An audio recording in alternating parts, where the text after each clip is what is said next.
السلام علیکم ورحمۃ اللہ وبرکاتہ۔ میں ڈاکٹر محمد نظام الدین قاسمی آج آپ لوگوں کے سامنے انٹرمیڈیٹ سیکنڈ لینگویج اردو کا حصہ قواعد میں سے سب سے آخری سبق رموز و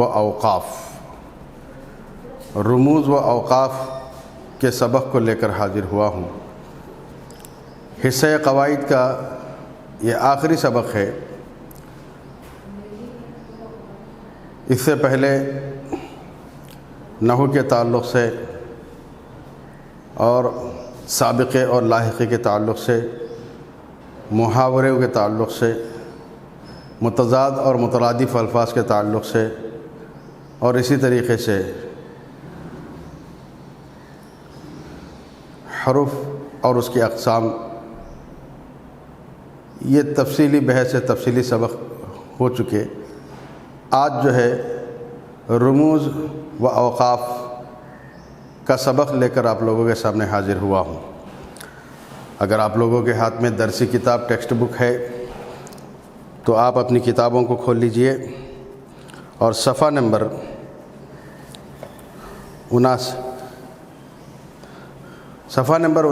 80 پر 9 پر جائیے۔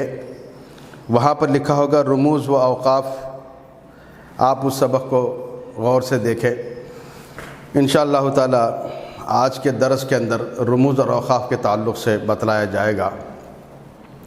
اس سے پہلے کہ رموز و اوقاف کے بارے میں ہم جانیں، پہلے اس کی اہمیت کو جانتے ہیں کہ رموز و اوقاف کی اہمیت کیا ہے۔ اس درسی کتاب کے اندر اس سال جو ہے زبان اردو کے اندر اس کی اہمیت کیا ہے۔ اس کی اہمیت یہ ہے کہ آپ کو سالانہ امتحان کے رومن نمبر 12 میں آپ سے سوال کیا جائے گا، تعریفات پوچھے جائیں گے۔ ان تعریفات کے اندر حرف اور اس کی قسمیں اور رموز و اوقاف اور اس کے قسموں کی تعریفات کو پوچھا جائے گا۔ حرف اور اس کے اقسام کے تعلق سے پچھلے سبق نے ہم نے مکمل طور پر پڑھ لیا، اور آج جو ہے رموز اور اوقاف کے تعلق سے ہم پڑھیں گے۔ رموز و اوقاف، اس میں آپ لوگوں کو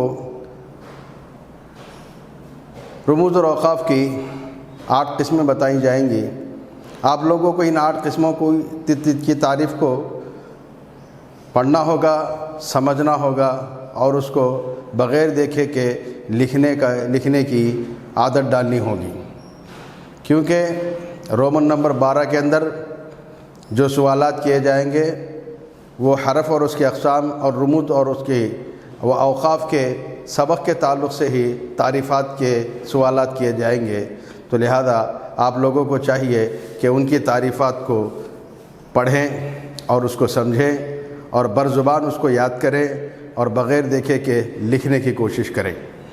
اگر آپ ایسا کرتے ہیں تو یقین مانیے کہ آپ کو رومن نمبر 12 حل کرنے میں کسی قسم کی کوئی دقت نہیں ہوگی۔ اگر آپ چاہتے ہیں کہ رومن نمبر 12 یعنی سیکشن نمبر 12 سوالیہ پرچہ جو سالانہ امتحان کے لیے اینول ایگزام میں، پبلک ایگزام میں جو آئے گا، 12واں سیکشن رومن نمبر 12 میں جو سوالات کیے جائیں گے وہ حرف اور اس کے اقسام، رموز و اوقاف کے اقساموں کی تعریفات کو لے کر ہوگا۔ ان کی تعریفات پوچھے جائیں گے، آپ کو ان کی تعریفات کو لکھنا ہوگا، مثالوں کے ساتھ اس کو لکھنا ہوگا۔ اس کے لیے آپ کو کیا کرنا ہوگا؟ اس کے لیے آپ کو حرف اور اس کے اقسام کی تعریفات جو پچھلے سبق میں ہم نے پڑھایا، اور آج کے سبق میں رموز اور اوقاف کے تعلق سے جو تعریفات پڑھائی جائیں گی اس کو آپ کو یاد کرنا ہوگا۔ کیوں یاد کرنا ہوگا؟ کیونکہ سوال نمبر 12 جو ہے سیکشن نمبر 12 میں آپ کو سوالات کو حل کرنے کے لیے یہ رموز اور اوقاف کا پڑھنا اور اس کو سمجھنا اور اس کو بغیر دیکھے کہ لکھنا نہایت ضروری ہے۔ اور اسی کے ساتھ ساتھ ایک اور اہمیت بھی اس کی آپ کو بتا دوں کہ آپ ٹیکسٹ بک کے آخر میں ماڈل پیپر جو دیا گیا ہے، اگر آپ اس میں دیکھیں گے سب سے آخری پرچے کے اندر، تو سیکشن نمبر 15 کے اندر 5 سوالات دیے گئے۔ 5 سوالات کے اندر رموز اور اوقاف کا استعمال کرتے ہوئے اس کے اندر بتایا گیا کہ ذیل کے جملوں کو رموز و اوقاف کا استعمال کرتے ہوئے درست کیجیے۔ جیسا کہ میں نے بتایا کہ رموز اور اوقاف کی اہمیت رومن نمبر 12 میں بھی اس کی اہمیت ہے اور رومن نمبر 15 میں بھی اس کی اہمیت ہے۔ رومن نمبر 15 تو بالخصوص رموز اور اوقاف کے تعلق سے ہی ہے۔ یہاں جو سوال کیے گئے ہیں، یہاں پر آپ کو 5 جملے دیے گئے ہیں، ان 5 جملوں کو رموز اور اوقاف کے لگا کر اس کو درست کرنا ہے۔ تو رومن نمبر 15 کے اندر جو 5 جملے دیے گئے، ان 5 جملوں کو رموز اور اوقاف کے استعمال سے درست کرنا ہے۔ تو لہذا یہ رموز اور اوقاف کے جو سبق ہے یہ بہت اہم ہو گیا ہے سوال نمبر 12 رومن نمبر 12 کو حل کرنے میں، اور اسی طریقے سے رومن نمبر 15 کو حل کرنے میں بھی۔ اگر آپ رموز اور اوقاف کی تعریفات کو اور اس کے علامات کو سمجھیں گے تو آپ کو رومن نمبر 12 کے سوالات حل کرنے میں بھی کوئی پریشانی نہیں ہوگی، اور رومن نمبر 15 کو حل کرنے میں اور علامات لگانے میں آپ کو دشواری نہیں ہوگی۔ تو آئیے چلتے ہیں اب سبق کی طرف، ہم سمجھیں گے کہ رموز و اوقاف کیا ہے۔ تو آج کا ہمارا جو ٹاپک ہے، آج کا جو ہمارا سبق ہے وہ ہے رموز و اوقاف۔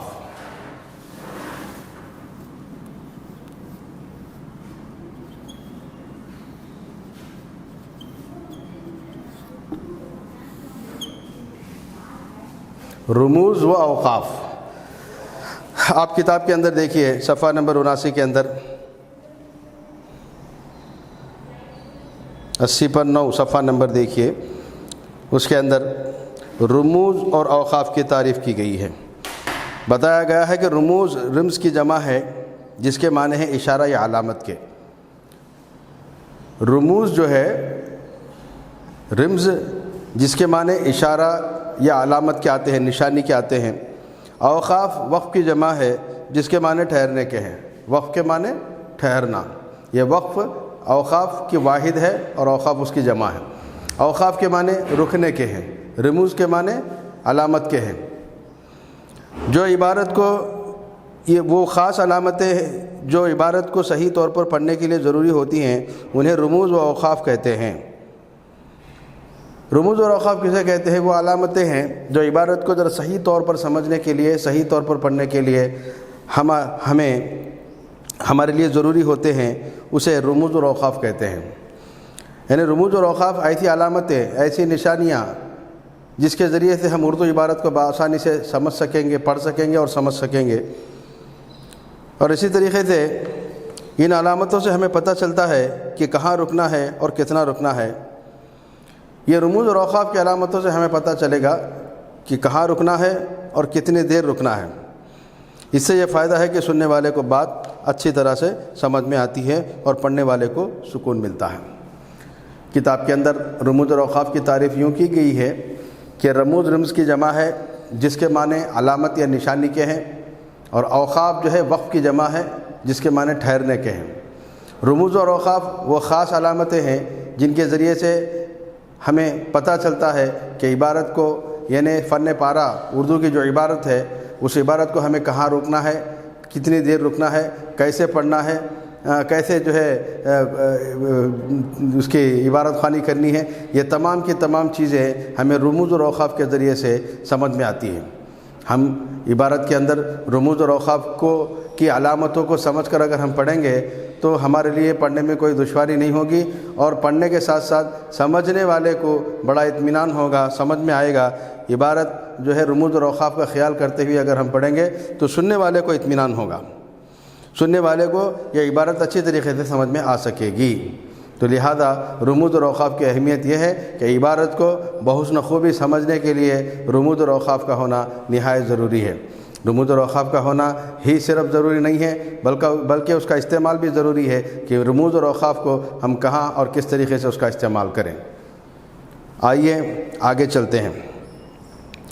نمبر 1، یہاں پر کل ملا کر 8 علامتیں جو ابھی میں بورڈ کے اوپر لکھوں گا، اگر آپ کے پاس درسی کتاب ہے تو آپ کتاب کے اندر اس کو دیکھ لیجئے، اور اگر کتاب نہیں ہے تو آپ اپنے نوٹس کے اندر، اپنی کتابوں کے اندر، اپنے کاپیوں کے اندر ان 8 جو ابھی میں بورڈ پر لکھنے جا رہا ہوں، ان 8 نشانوں کو ان کے ناموں کے ساتھ آپ اپنی کتاب کے اندر لکھنے کی کوشش کریں۔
یہ دیکھیے ابھی میں نے بورڈ کے اوپر رموز اور اوصاف کے تعلق سے اس کی جو 8 قسمیں ہیں، اس کی جو 8 علامتیں ہیں، ان 8 علامتوں کو میں نے یہاں پر لکھا اور اس کے ناموں کو بھی لکھا، اور ناموں کے ساتھ ساتھ وہ علامت کیسے بنتی ہے، اس کی شکل اور صورت کیا ہوگی، اس کو بھی میں نے برانکٹس کے اندر لکھا۔ تو اردو زبان کے اندر ان علامتوں کا استعمال کرنا نہایت ضروری ہے تاکہ عبارت آسانی سے سمجھ میں آ سکے۔ تو اس کے لیے ہمیں ان علامتوں کا استعمال کرنا چاہیے۔ اگر ہم چاہتے ہیں کہ اردو کا کوئی پیارا اگر کوئی پڑھتا ہے تو اس کو سمجھنے کے لیے ہمیں ان علامتوں کو رکھنا، ان علامتوں کا لحاظ کرتے ہوئے پڑھنے سے ہمیں سامنے والے کو وہ عبارت اچھی طریقے سے سمجھ میں آ سکے گی۔ تو لہذا رموز اور اوقاف کے تعلق سے جو درسی کتاب کے اندر جن 8 علامتوں کو دیا گیا ہے، ان 8 علامتوں کو یہاں پر ہم نے لکھا ہے۔ اس کی تعریف ہم آگے پڑھیں گے، بعد میں پڑھیں گے۔ سب سے پہلے علامتوں کے نام اور علامتوں کو جانیے، علامت کا نام جانیے اور علامت کیسی ہوتی ہے اس کو پہچانیے۔ سب سے پہلے ہے خط فاضل، ختمہ یا خط فاضل۔ یہ انگریزی زبان کے اندر اس کو فل اسٹاپ کہتے ہیں۔ جیسا کہ ہر زبان کے اندر ایک جو ہے جملہ مکمل ہونے کے بعد، مکمل طور پر ایک جملہ ختم ہونے کے بعد ایک فل اسٹاپ لگایا جاتا ہے، فل اسٹاپ جس کو ہم انگریزی میں کہتے ہیں، اسی کو اردو میں ختمہ یا خط فاضل بھی کہا جاتا ہے۔ اس کی نشانی یہ ہوتی ہے کہ چھوٹا سا ڈیش اردو کے اندر ہوتا ہے۔ انگریزی زبان کے اندر یا دیگر زبانوں کے اندر صرف ایک نقطہ جو ہے وہ فل اسٹاپ ہوتا ہے، لیکن زبان اردو کے اندر تھوڑا سا لکیر، ایک چھوٹی سی لکیر جو دائیں سے بائیں طرف کھینچی جاتی ہے، بلکہ ایک چھوٹا سا جو ہے ایک چھوٹی سی لکیر کھینچی جاتی ہے جو فل اسٹاپ کی شکل میں ہوتی ہے۔ تو اردو کے اندر جو ہے اس کو ختمہ یا خط فاضل کہا جائے گا۔ اس کی علامت یہ ہے۔ دوسرے نمبر پر ہے سکتہ۔ اب اس کو کب اور کہاں استعمال کرنا ہے وہ آگے چل کر ہم تفصیل سے پڑھیں گے۔ یہ ایک سکتہ ہے، اس کی جو علامت ہے، اس کی جو نشانی ہے، یہ الٹا پیش ہے۔ اور اسی طریقے سے وقفہ ہے، وقفہ بھی ایک الٹے پیش کی طرح اس کی ایک علامت ہے، لیکن اس کے نیچے ایک چھوٹا سا ڈاٹ دیا جاتا ہے۔ یعنی عبارت کو کہاں تھوڑی دیر جہاں رکا جاتا ہے اسے سکتہ کہتے ہیں۔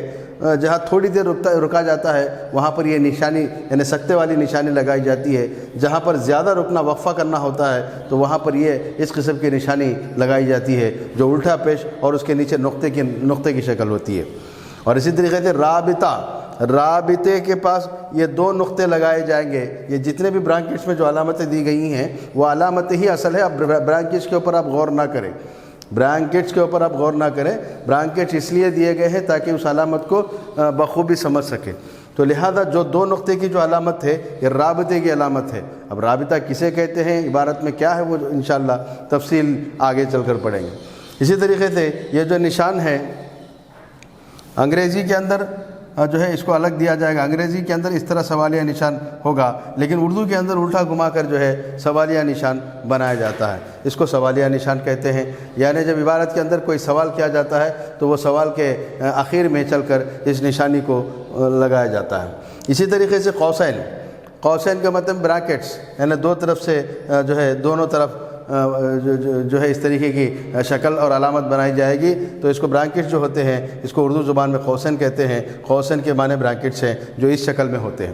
اسی طریقے سے آپ نمبر 7 پر دیکھیں گے واوین کا مطلب یہ ہے کہ عبارت کے بیچ میں جب کوئی اور عبارت شامل کرنی ہو، کوئی اور جملہ شامل کرنا ہو، تو جملے کے شروع اور آخر میں اس طریقے کے جو ہے 2 چھوٹے واو کی شکل میں یا 2 چھوٹے جو ہے الٹا پیش کی شکل میں ہمیں یہاں رکھنے کو ملیں گے۔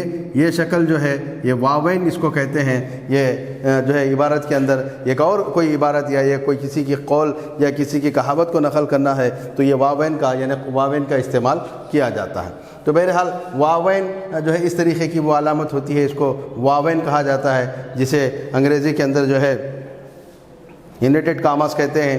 انگریزی کے اندر اس کو انورٹڈ کاماس کہتے ہیں۔ اسی طریقے سے فجائیہ، یہ 8ویں علامت ہے، یہ اس کو فجائیہ کہتے ہیں اردو زبان کے اندر۔ الف بنا کر اس کے نیچے چھوٹا سا ایک نقطہ دینا، الف بنا کر ایک چھوٹا سا نقطہ لگایا جاتا ہے، اس کو فجائیہ کہتے ہیں۔ یہ 8ویں قسم ہے رموز اور اوقاف کی۔ تو بہرحال یہ 8 علامتیں یہاں پر ہے۔ یہ 8 علامتوں کے علاوہ اور بھی بہت ساری علامتیں ہیں، لیکن اردو زبان کے اندر ان 8 ہی کی زیادہ اہمیت ہے۔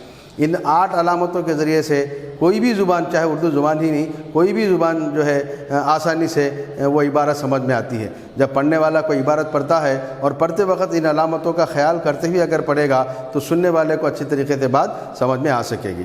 تو ان علامتوں کا رکھنے کا مقصد ہی یہ ہے تاکہ عبارت جو ہے سننے والے کو اچھے طریقے سے سمجھ میں آ سکے کہ عبارت کے اندر کیا لکھا ہے۔ تو لہذا عبارت پڑھنے کے جو طور طریقے ہوتے ہیں، عبارت کے جو اصول اور قانون ہوتے ہیں، اس میں سے ایک قانون، ایک اصول یہ بھی ہے کہ اردو کو اندر عبارت کے اندر جو ہے ان اوقاف اور رموز کا خیال کریں، اور رموز اور اوقاف کا خیال کرتے ہوئے لکھے بھی، اور رموز اور اوقاف کا خیال کرتے ہوئے پڑھے بھی۔ تو لہذا رموز اور اوقاف نہایت ہی اہم ہیں۔ یہ آپ کو سوال نمبر جو ہے سالانہ امتحان کے پرچے کے اندر رومن نمبر 15 کے اندر یہ علامتیں آپ کو پوچھی جائیں گی۔ صرف وہاں پر عبارت دی جائیں گی، وہ عبارت کے بعد آپ کو ان علامتوں میں سے کوئی ایک علامت کو وہاں پہ لگانا ہوگا، استعمال کرنا ہوگا۔ 5 جملے رومن نمبر 15 میں آپ کو 5 جملے دیے جائیں گے۔ ان 5 جملوں کو آپ کو ان علامتوں کا استعمال کرتے ہوئے ان جملوں کو آپ کو درست کرنا ہے۔ اگر آپ درست کریں گے تو ہی آپ کو 5 مارک ملیں گے، اور اگر آپ نے 2 صحیح کیا باقی کے 3 غلط کیے تو 2 ہی مارک آپ کو ملیں گے۔ تو لہذا آپ کو سمجھنا ہے کہ یہ علامتیں جو ہے کیا ہیں، ان علامتوں کے نام کیا ہیں، اور اس کا استعمال کب ہوتا ہے۔ آئیے اب چلتے ہیں، اس کا استعمال کب ہوتا ہے، کیسے کیا جاتا ہے، اب اس کی تفصیل میں آگے بڑھتے ہیں۔ اس سے پہلے کہ ایک مرتبہ پھر اس کو دیکھ لیں کہ جتنے نام ہم نے بتائے ہیں ان ناموں کو آپ یاد رکھ لیں، اور علامتوں کو بھی آپ اپنی کتاب کے اندر نوٹ کر لیں۔ ناموں کو بھی نوٹ کر لیں، اور علامتیں جو نشانے میں نے بنائی ہے ان نشانات کو بھی آپ اپنی کتاب کے اندر نوٹ کر لیں۔ آگے چل کر اب اس کے تعریفات کے اندر غور کرتے ہیں۔ دیکھیے، سب سے پہلے ہے خط فاضل، سب سے پہلے ہے ختمہ یا خط فاضل۔ اس کی علامت یہ نشانی ہے۔ یہ علامت کسی بھی جملے کے مکمل ہونے پر استعمال کی جاتی ہے۔ یہ نشانی کب استعمال ہوتی ہے؟ جب کوئی جملہ مکمل ہو جاتا ہے تو مکمل ہو جانے کے اوپر یہ نشانی استعمال کی جاتی ہے۔ اس کو ختمہ کہتے ہیں۔ انگریزی مخففات کے استعمال کے بعد بھی ختمہ کا استعمال کیا جاتا ہے۔ فل اسٹاپ جو ہے 2 جگہ استعمال ہوتا ہے عبارت کے اندر۔ ایک جملہ مکمل ہونے کے بعد استعمال ہوتا ہے، دوسرا انگریزی الفاظ کے شارٹ کٹس جو ہوتے ہیں، وہ شارٹ کٹس کے الفاظ کے اوپر بھی جو ہے، الفاظ کے بعد بھی یہ خط فاضل یعنی یہ ختمہ، یہ فل اسٹاپ استعمال ہوتا ہے۔ مثال کے طور پر اگر SRR ہے یا NGOs ہے یا APO ہے یا جو ہے GPO ہے تو G کے بعد فل اسٹاپ، P کے بعد فل اسٹاپ، O کے بعد فل اسٹاپ۔ اسی طریقے سے SRR جیسا ہمارے کالج کا نام ہے SRR، اس کا فل فارم الگ ہے لیکن اس کا شارٹ کٹ، اس کا مخفف جو ہے وہ SRR ہے، تو یس کے بعد بھی فل اسٹاپ لگے گا، R کے بعد بھی فل اسٹاپ لگے گا، پھر ایک R کے بعد فل اسٹاپ لگے گا۔ اس طریقے سے فل اسٹاپ 2 جگہ استعمال ہوتا ہے، ایک جملہ مکمل ہونے کے بعد میں استعمال ہوتا ہے، دوسرا انگریزی الفاظ کے، انگریزی جو ہے جملوں کے مخففات جو ہوتے ہیں، انگریزی ناموں کے جو مخففات جو شارٹ کٹس ہوتے ہیں، ان شارٹ کٹوں کے بعد بھی یہ فل اسٹاپ کا استعمال ہوتا ہے۔ تو لہذا ہمیں سمجھنا چاہیے کہ فل اسٹاپ کب ہوتا ہے، کب لگاتے ہیں۔ ایک تو جملہ مکمل ہونے کے بعد، دوسرا انگریزی الفاظ کے مخففات کے معنی شارٹ کٹ جو ہوتے ہیں، شارٹ کٹ نیم جو ہوتے ہیں، جیسے IAS ہے، IPS ہے، IFS ہے، IRS ہے، اس کے فل فارمز الگ ہیں لیکن اس کے جو ہے شارٹ کٹس ہے، اس کو مخففات کہتے ہیں۔ مخففات کے بعد بھی فل اسٹاپ کا استعمال ہوتا ہے۔ تو لہذا سب سے پہلے ختمہ یا خط فاضل کو ہم نے سمجھ لیا۔ آئیے اس کی مثال دیکھتے ہیں۔ آج چھٹی کا دن ہے، اس کے بعد فل اسٹاپ لگا دیا جائے گا۔ اسی طریقے سے CBI انگریزی لفظ کا مخفف ہے، یہ C کے بعد فل اسٹاپ لگے گا، B کے بعد پھر فل اسٹاپ لگے گا، I کے بعد نہیں لگے گا، یعنی مکمل ہو جائے گا وہاں پر۔ اسی طریقے سے DIG ہے، D کے بعد لگے گا، I کے بعد لگے گا۔ تو لہذا یہ جو مخففات ہیں، ان مخففات کے بعد بھی فل اسٹاپ کا استعمال ہوتا ہے۔ آگے چلتے ہیں۔ نمبر 2 سکتہ۔ نمبر 2 جو ہے سکتہ، یہ کب استعمال ہوگا؟ جس کو ہم کاما کہتے ہیں۔ اس کی علامت یہ الٹے پیش کی طرح ہے، کسی ایک لفظ یا فقرے کے بعد تھوڑا سا ٹھہرنے کے لیے جو علامت استعمال کی جاتی ہے اس کو سکتہ کہتے ہیں۔ تھوڑا سا ٹھہرنا، کسی جملے یا لفظ کے بعد تھوڑا سا اگر ٹھہرنا ہو تو وہاں پر یہ کامہ لگا دیا جاتا ہے، یہ سکتہ لگا دیا جاتا ہے، اس کو جو ہے سکتہ کہتے ہیں اور انگریزی زبان میں اس کو کامہ کہتے ہیں۔ مثال، زبان خیالات کے اظہار کا بہترین ذریعہ ہے۔ زبان خیالات کے اعتبار سے خیالات کے اظہار کا بہترین ذریعہ ہے، تو زبان کے بعد جو ہم تھوڑی دیر رکتے ہیں تو وہ رکنے کے لیے ہمیں کامہ کا استعمال کرنا ہوگا۔ اگر ہم بغیر رکے کے زبان خیالات کے اظہار کا بہترین ذریعہ ہے پڑھتے چلے جائیں گے تو یہ عبارت کوئی سلجھی ہوئی سے نہیں ہوگی۔ اس کو سلجھانے کے لیے اور بہترین انداز میں اس کو پڑھنے کے لیے ہمیں کیا کرنا ہوگا؟ ایک تھوڑا سا وقفہ کرنا ہوگا۔ وہ شروع کے اندر زبان کے بعد تھوڑا سا رکنا ہوگا۔ وہ رکنے کے لیے ہمیں نشانی کیا دی جائے گی؟ وہاں پر جو ہے کامہ دیا جائے گا اور اس کی علامت الٹے پیش کی طرح ہوگی۔ انگریزی زبان کے اندر وہ الگ طریقے سے یوں گھما ہوا ہوتا ہے، لیکن اردو کے اندر اس طریقے سے گھما ہوا لکھا جائے گا۔ تو بہرحال کسی ایک لفظ یا فقرے کے بعد تھوڑا سا ٹھہرنے کے لیے جو علامت استعمال کی جاتی ہے اسے سکتہ کہتے ہیں۔ آگے چلیے، وقفہ سیمی کولن، اس کی علامت یہ ہے کہ الٹے پیش کے بعد چھوٹا سا نیچے نقطہ دیا جائے گا۔ سکتے سے تھوڑا زیادہ ٹھہرنے کی جگہ یہ علامت استعمال کی جاتی ہے۔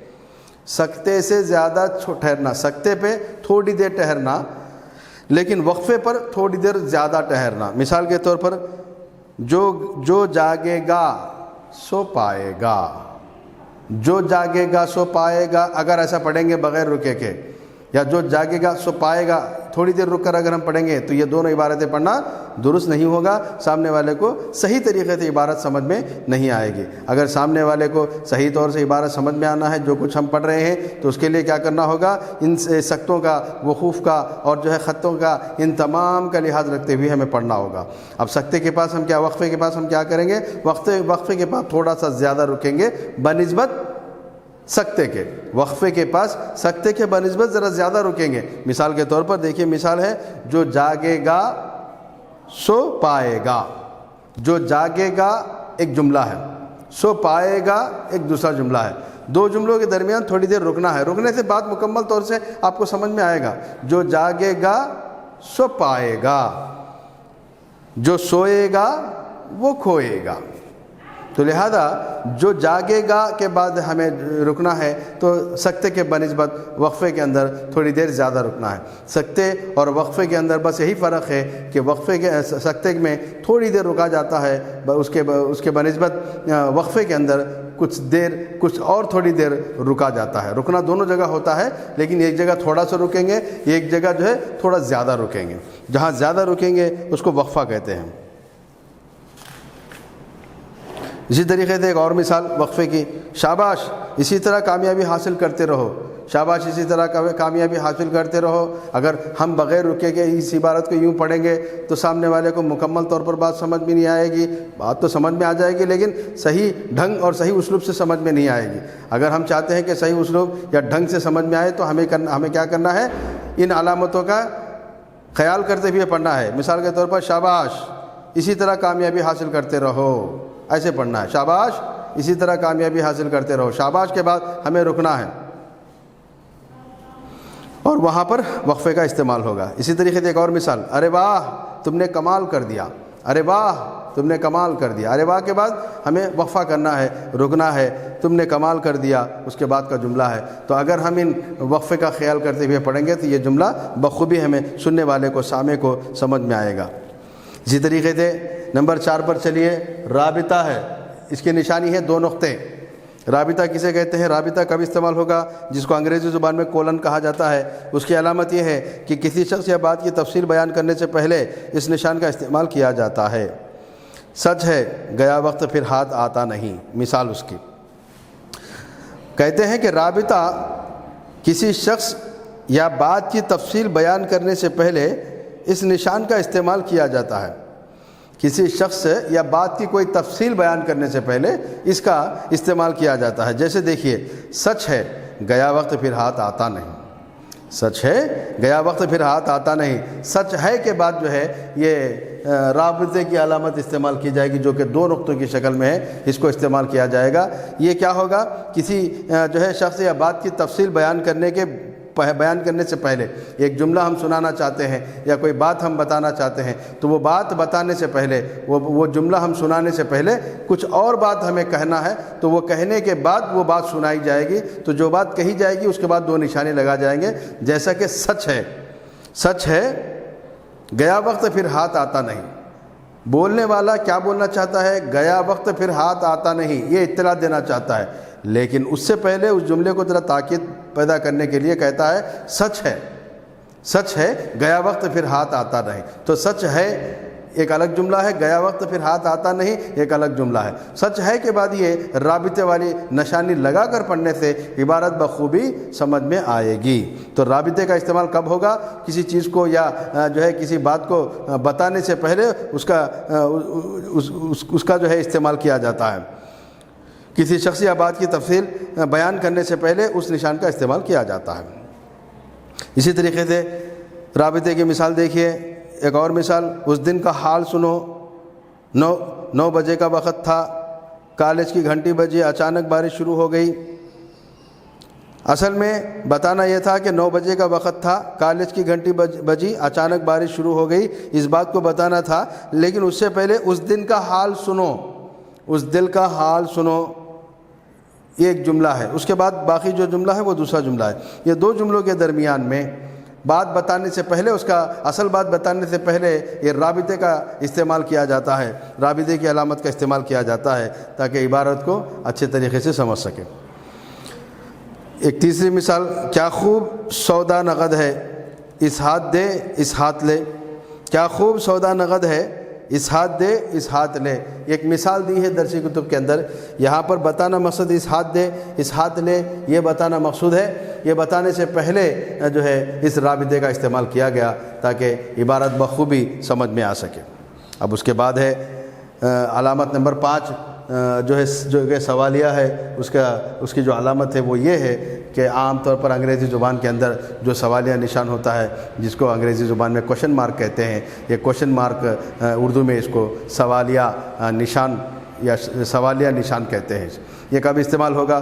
عام طور پر ہم سب جانتے ہیں جب بھی کسی چیز سے سوال کیا جاتا ہے تو وہ جملے کے آخر میں یہ سوالیہ نشان کا استعمال ہوتا ہے۔ دیکھیے یہاں پہ لکھا ہے، یہ سوالیہ لہجے کے اظہار کے لیے جملے کے آخر میں جو نشان لگایا جاتا ہے اسے سوالیہ نشان کہتے ہیں۔ لہجے کے اظہار کے لیے جملے کے آخر میں جو نشان لگایا جاتا ہے اسے سوالیہ نشان کہتے ہیں۔ ہم سوالیہ لہجہ استعمال کرتے ہیں، کون گیا، کدھر آیا، کون تھا، کب ہوا، کیسے ہوا، اس طریقے کا ہم جب سوال کرتے ہیں تو ہم سوال کا ایک لہجہ ہی بدل دیتے ہیں۔ عام طور پر سوال جو ہوتا ہے وہ لہجے سے ہی پہچانا جاتا ہے، لہجے ہی سے ذریعے سے سوال کا اندازہ ہوتا ہے، تو لہذا سوالیہ لہجے کو بتانے کے لیے سوالیہ نشان قائم کیا جاتا ہے۔ تو یہاں پر یہ بتایا جاتا ہے سوالیہ نشان لگانے سے کہ یہ جو اس سے پہلے کا جو جملہ ہے وہ سوال ہے، وہ سوال کیا جا رہا ہے آپ سے، اس نشانی کا یہ مطلب ہوتا ہے۔ کیونکہ جب اگر ہم کسی سے بات کرتے ہیں تو سوال کرنے کے لہجے سے سامنے والے کو بات سمجھ میں آ جائے گی، کیونکہ لہجہ جو ہوتا ہے وہ لہجے سے ہی سامنے والے کو سمجھ میں آ جائے گا کہ یہ ہم سے سوال کر رہا ہے۔ لیکن جب وہی بات کسی فن پارے یا کتاب کے اندر یا کسی ورق کے اوپر لکھ دیا جاتا ہے تو لکھنے سے لہجہ ظاہر نہیں ہوتا، لہجہ معلوم نہیں ہوتا، تو اس لیے وہ لہجے کو ظاہر کرنے کے لیے سوالیہ نشان لگا دیا جاتا ہے تاکہ پڑھنے والا سمجھ جائے کہ یہ جو عبارت ہے یہ اس کے اندر سوال کیا گیا ہے۔ تو سوالیہ لہجے کے لیے نشان جو ہوتا ہے اسے سوالیہ نشان کہتے ہیں، انگریزی کے اندر اسے کوشچن مارک کہتے ہیں۔ آگے چلیے، قوسین نمبر 6 پر ہے قوسین، برانکٹس۔ اس کی علامت دونوں طریقے کے کان ہیں، یعنی دو طرف سے دونوں طرف اس طریقے کا ایک اور اس طریقے کا ایک، ان دونوں کو بریکٹس کہا جاتا ہے انگریزی کے اندر، اردو زبان کے اندر اس کو قوسین کہا جاتا ہے۔ دیکھیے اس کا تعلق کیسے ہے، دوران مضمون، کسی ایسی عبارت کا ذکر جس کا تعلق اس مضمون سے نہیں ہے اس کو قوسین میں لکھا جاتا ہے۔ قوسین کا استعمال 2 جگہ ہوتا ہے، ایک تو یہ کہ ایک عبارت چل رہی ہے، ایک عبارت کو ہم لکھ رہے ہیں لیکن ایک اور عبارت کو اس عبارت کے بیچ میں شامل کرنا ہے، تو ایسی عبارت جس عبارت کا اس لکھے ہوئے عبارت سے کوئی تعلق نہیں ہے اس کے لیے برانکٹس بنائے جائیں گے۔ ایک جملہ ہوگا، ایک عبارت ہوگی، اور جو ہے اس کے اندر اس عبارت کے علاوہ کسی دوسری عبارت کے جو ہے کسی دوسری عبارت کو اس کے اندر شامل کرنا ہے، تو وہ دوسری عبارت کو لکھ کر وہ دوسری عبارت کے شروع اور آخر میں قوسین کا استعمال کیا جائے گا، اس بات کو بتانے کے لیے کہ یہ جو قوسین میں جو عبارت ہے، یہ عبارت کا تعلق اس جملے سے نہیں ہے جو بیان کیا جا رہا ہے، اس عبارت کا تعلق کسی اور جملے سے ہے۔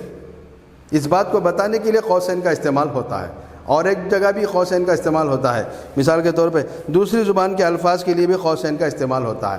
مثال کے طور پہ دوسری زبان جو ہوتی ہے، ایک عبارت چل رہی ہے، اس عبارت میں کوئی دوسری زبان کے الفاظ استعمال ہو رہے ہوں تو دوسری زبان کے الفاظ کے لیے بھی جو ہے قوسین کا استعمال کیا جاتا ہے۔ مثال کے طور پہ دیکھو انڈیا گیٹ جو کہ دہلی میں ہے، انڈیا گیٹ اردو میں لکھ دیا گیا، لیکن اس کے ساتھ ہی چونکہ اس کو انگریزی میں بھی لکھنا ہے تو انگریزی میں بھی انڈیا گیٹ لکھ کر اس کے دونوں طرف قوسین بنا دیے گئے، جو کہ دہلی میں ہے الگ سے جملہ بڑھا دیا گیا۔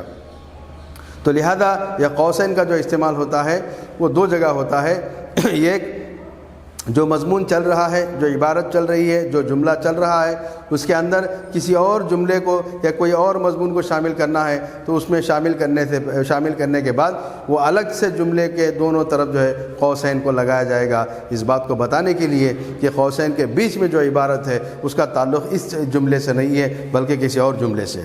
اسی طریقے سے کوئی اور زبان جو ہے عبارت کے بیچ کے اندر اگر شامل کرنا ہے، کسی اور زبان کو لکھنا ہے دوسری زبانوں کو، تو اس زبان کو لکھنے کے لیے بھی قوسین کا استعمال کیا جاتا ہے۔ دیکھیے مثال کے اندر سمجھیے، رشید احمد جو کلکٹر رحیم کے بھائی ہیں بہت بڑے حکیم ہیں۔ جملہ اصل میں یہ ہے کہ رشید احمد بہت بڑے حکیم ہیں، رشید احمد بہت بڑے حکیم ہیں، جملہ یہ ہے، لیکن رشید احمد کی تعریف کی جانی ہے، اس کو بتانا ہے کہ وہ کون ہے، تو اس کے لیے کیا کیا جائے، اس کے لیے الگ تعریف کی گئی، جو کلکٹر رحیم کے بھائی ہیں، جو کلکٹر رحیم کے بھائی ہیں۔ رشید صاحب کون ہیں؟ جو کلکٹر رحیم کے بھائی ہیں، اس کو برانکٹ میں رکھا گیا۔ رشید صاحب بہت بڑے حکیم ہیں، رشید صاحب بہت بڑے حکیم ہیں، ان دی برانکٹ وہ جو کلکٹر کے بھائی ہیں، وہ رشید صاحب کون ہیں؟ جو کلکٹر کے بھائی ہیں، اس کو الگ سے بتایا گیا، یہ الگ سے عبارت کو ظاہر کرنے کے لیے ہی قوسین کا استعمال ہوتا ہے۔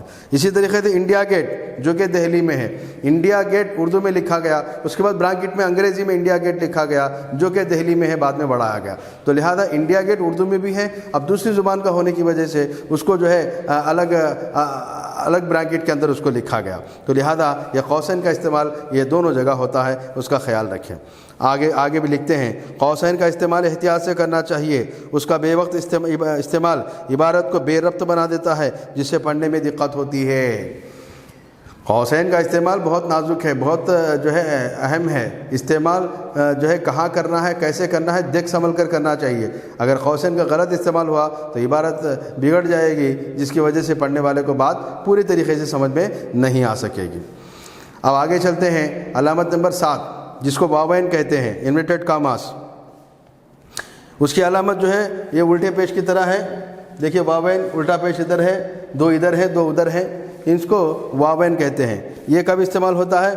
مضمون میں جہاں اقتباس یا کسی بات کو اسی کے الفاظ میں تحریر کرنا ہو تو بات کے شروع اور آخر میں واوین کا استعمال کیا جاتا ہے۔ مضمون میں جہاں اقتباس یا کسی کی بات کو اسی کے الفاظ میں تحریر کرنا ہو تو بات کے شروع اور آخر میں واوین کا استعمال کیا جاتا ہے۔ مثال کے طور پہ ہمارے نبی کا فرمان ہے، علم حاصل کرو چاہے تمہیں ملک چین جانا پڑے۔ دوسری مثال، پرنسپل کا کہنا ہے کہ ہر طالب علم کو وقت کا پابند ہونا چاہیے۔ مثالوں سے آپ کو بات سمجھ میں آ گئی ہوگی کہ واوین کا استعمال کہاں پر کیا جاتا ہے۔ واوین کا استعمال کہاں پر کیا جاتا ہے؟ جب کسی کی بات یا قول کو نقل کرنا ہے اور ہو بہو اسی کو نقل کرنا ہے تو وہاں پر یہ انورٹڈ کاماس کا یعنی جو ہے واوین کا استعمال کیا جاتا ہے۔ یعنی ہمارے نبی صلی اللہ علیہ وسلم کا فرمان ہے، کیا فرمان ہے؟ انہوں نے جو فرمایا انہی الفاظ کو ہو بہو ہمیں نقل کرنا ہے، تو انہی کے الفاظ کو ہو بہو نقل کرنے کے لیے ہمیں ان کی عبارت کو واوین کے درمیان لکھنا ہوگا۔ واوین کے درمیان کیا آ جائے گا؟ علم حاصل کرو چاہے ملک چین جانا پڑے۔ یہ اللہ کے رسول کی عبارت ہے، اس عبارت کو ہو بہو نقل کرنے کے لیے واوین کے درمیان اس عبارت کو رکھنا ہوگا۔ پہلے کیا ہے؟ ہمارے نبی کا فرمان ہے، ہمارے نبی کا فرمان ہے، یہ عام عبارت ہے۔ اب کیا فرمان ہے؟ اس فرمان کو لکھنے کے لیے ایز اٹ از، جیسا کہ ان کا قول ہے، ان کا فرمان ہے، اسی فرمان کو ایز اٹ از لکھنے کے لیے واوین کے اندر اس کو لکھا جائے گا۔ واوین کے اندر، قوسین کے اندر، انورٹڈ کاماز کے اندر رہنے کا مطلب یہ ہوتا ہے کہ فلاں شخص کے یہ ہو بہو الفاظ ہیں، جس شخص کا پہلے ذکر کیا گیا اس شخص کے یہ ہو بہو الفاظ ہیں، اس بات کو بتانے کے لیے جو ہے واوین کا استعمال ہوتا ہے۔ آگے چلیے، فجائیہ، علامت نمبر 8، علامت نمبر 8 فجائیہ، اس کی علامت جو ہوتی ہے وہ الف ڈال کر اس کے نیچے ایک نقطہ ڈال دیا جاتا ہے، چھوٹا سا ایک الف بنا کر اس کے نیچے ایک نقطہ ڈال دیا جاتا ہے، جو ہے یہ علامت جو ہے یہ فجائیہ کی ہوتی ہے۔ فجائیہ کب استعمال ہوتا ہے، کب اس کا استعمال کرنا چاہیے؟ لکھتے ہیں کہ عبارت میں جہاں مختلف جذبات، خوشی، غصہ، حقارت و استعجاب، خوف، افسوس وغیرہ کے اظہار کے لیے جو لفظ استعمال کیا جاتا ہے اس کے بعد یہ علامت استعمال کی جاتی ہے۔ عبارت کے اندر جب ہم کسی سے بات کرتے ہیں تو ہمارے بات کرنے کے انداز میں بہت ساری چیزیں ملی ہوئی ہوتی ہے، کبھی ہم غصے کا اظہار کرتے ہیں، کبھی خوشی کا اظہار کرتے ہیں، ہمارے الفاظ کے اندر کبھی خوشی کا اظہار ہوتا ہے، کبھی غم کا ہوتا ہے، کبھی افسوس کا ہوتا ہے۔ یہ جتنے بھی جو ہے الفاظ انداز ہوتا ہے، اس انداز بیان کو بولنے کے اندر تو کسی قسم کی کوئی دقت نہیں ہوتی، کیونکہ انداز بیان سے بات سمجھ میں آ جاتی ہے۔ لیکن جب انہی باتوں کو جب ہم کسی کتاب کے اندر لکھتے ہیں تو لکھنے کے اندر چونکہ انداز ظاہر نہیں ہوتا، تو ان الفاظ کو انداز کو بتانے کے لیے یہ حروف جو ہے فجائیہ کا جو نشان ہے وہ بتایا جائے گا۔ وہ انداز کیا ہوگا؟ یا تو خوشی کا ہوگا، یا غم کا ہوگا، یا افسوس کا ہوگا، یا صدمے کا ہوگا۔ اس طریقے سے کوئی بھی، جیسے خوشی کا ارے واہ، کوئی خوشی کا، اور اگر کوئی دکھ کا ہے، غم کا ہے تو ارے رے رے رے ایسا کیسا ہو گیا، ارے رے رے، جیسے ہم کوئی افسوس کرتے ہیں، دکھ کرتے ہیں۔ یا اسی طریقے سے کوئی حیرت ہے، یہ کیا ہو گیا، حیرت کا جذبہ ہے، یا پھر افسوس کا، اوفو یہ کیا ہو گیا، یہ افسوس کا جذبہ ہے۔ اس طریقے سے یہ ارے، یہ یہ واہ، یہ اوفو، یہ سارے کے سارے جو ہے خوشی اور غم کے یا صدمے کے یا افسوس کے اظہار کے طریقے ہیں۔ اسی اظہار کے طریقے کو سمجھنے کے لیے یہ ایک علامت جو ہے زبانوں کے اندر استعمال ہوتی ہے، جس کو فجائیہ کہا جاتا ہے۔ ایکسکلیمیٹری مارک جس کو ہم کہتے ہیں کہ اپنے جذبات کو اظہار کرنے کی جو علامتیں ہیں وہ ہیں، اس کا استعمال وہاں پر ہوتا ہے۔ تو لہذا فجائیہ جو ہے حیرت کے وقت، خوشی یا غم کے وقت یا افسوس کے وقت جو جس نشانی کا استعمال کیا جاتا ہے اس نشانی کو فجائیہ کہتے ہیں۔ تو آئیے یہ مکمل طور پر 8 علامتیں ہوئی جو رموز اور اوقاف کے تعلق سے ہے۔ آج کا جو ہمارے سبق کا ٹاپک ہے وہ ہے رموز و اوقاف۔ ہم نے رموز اور اوقاف کی تعریف کو پڑھا اور اس کی جو 8 نشانیاں ہیں، اس کی جو 8 علامتیں ہیں، تفصیل سے ان علامتوں کو ہم نے سمجھنے کی کوشش کی اور ہم نے سمجھا۔ ایک مرتبہ پھر ہم اسے دہراتے ہیں، دیکھتے ہیں۔ چلیے، رموز کس کو کہتے ہیں، اوقاف کس کو کہتے ہیں، میں نے تفصیل سے اس کو بتا دیا، پھر بھی مختصر کے طور پر آپ کے سامنے پیش کرتا ہوں۔ رموز رمز کی جمع ہے جس کے معنی ہیں نشانی کے، اور اسی طریقے سے وقف اوقاف کی جمع ہے جس کے معنی ہے ٹھہرنے کے۔ رموز اور اوقاف ایسی علامتیں ہیں جو عبارت کے پڑھنے کے اندر اس کو استعمال کیا جاتا ہے، جس کے استعمال کی وجہ سے عبارت کا پڑھنا ہمارے لیے آسان ہو جاتا ہے۔ اور اس کی 8 قسمیں ہیں، اس کی 8 علامتیں ہیں۔ وہ علامتیں کیا ہے؟ ختمہ یا خط فاضل، جس کو انگریزی میں فل اسٹاپ کہا جاتا ہے، اور دوسرے اس میں سکتہ ہے جس کو انگریزی زبان کے اندر جو ہے کاما کہتے ہیں، اور اسی طریقے سے وقفہ ہے جس کی نشانی یہ ہے، رابطہ ہے جس کے نام سے دو جو ہے نقطے ہیں۔ نمبر 5 پر سوالیہ نشان ہے جس کو سوالیہ نشان کہتے ہیں، اردو میں انگریزی میں کوشچن مارک کہتے ہیں، اور اسی طریقے سے نمبر 6 قوسین ہے بریکٹس ہے، اور نمبر 7 واوین ہے، نمبر 8 فجائیہ ہے۔ تو لہذا یہ 8 علامتیں ہو گئی رموز اور اوقاف کی، ان کو آپ کو یاد کرنا ہے۔ ایک مرتبہ پھر اس کی اہمیت کو آپ کو میں بتا دوں کہ رومن نمبر 12 کے اندر سالانہ پرچے کے پبلک ایگزام کے امتحان کے پرچے میں سیکشن نمبر 12 اور سیکشن نمبر 15 سے ان مسئلوں کا حل ہوگا۔ سیکشن نمبر 12 میں ان کی تعریفات پوچھی جائیں گی، فجائیہ کی تعریف بتائیے، رابطے کی تعریف بتائیے، واوین کی تعریف بتائیے، یہ بھی پوچھا جائے گا، اور 12ویں سیکشن کے اندر۔ اور 15ویں سیکشن میں تو باقاعدہ طور پر 5 جملے دیے جائیں گے، ان 5 جملوں میں سے آپ کو ان علامتوں کا استعمال کر کے ان جملوں کو درست کرنا ہوتا ہے۔ جملے کو پڑھیں گے، جملے کے انداز کو پڑھ کر کس انداز کا یہاں پر جو ہے علامت لگائی جائے گی، وقف کی اور رموز کی کون سی علامت استعمال ہوگی، اس کو سمجھ کر ہمیں لکھنا ہوگا اور ان 5 جملوں کو ہمیں درست کرنا ہوگا۔ تو لہذا رومن نمبر 12 میں اور رومن نمبر 15 کے اندر جو ہے ہم سوالات کو حل کرنے کے اندر ان چیزوں کی مدد ہمارے لیے بہت ضروری ہوگی۔ اگر آپ چاہتے ہیں کہ رومن نمبر 12 کو اور رومن نمبر 15 کو آسانی سے آپ حل کر سکیں تو آپ کے لیے بہت آسان طریقہ ہے، جو میں نے یہ بتایا آپ اس کو پڑھ لیجئے، اور جو میں نے 8 جو نشانیاں بتائی ہیں ان 8 نشانیوں کو پڑھ لیجئے۔ اس کے پڑھنے نہ صرف پڑھنا ہے بلکہ پڑھنے کے ساتھ ساتھ اس کو یاد رکھنا ہے، اور یاد رکھنے کے ساتھ ساتھ اس کو برزبان بھی یاد رکھتے ہوئے بغیر دیکھے کے لکھنے کی کوشش کرنا ہے۔ اگر ایسا کریں گے تو انشاءاللہ آپ کو رومن نمبر 12 اور 15 کے حل کرنے میں کوئی دشواری نہیں ہوگی، آسانی سے اس کے 5 مارکس آپ حاصل کر سکیں گے۔ اللہ حافظ۔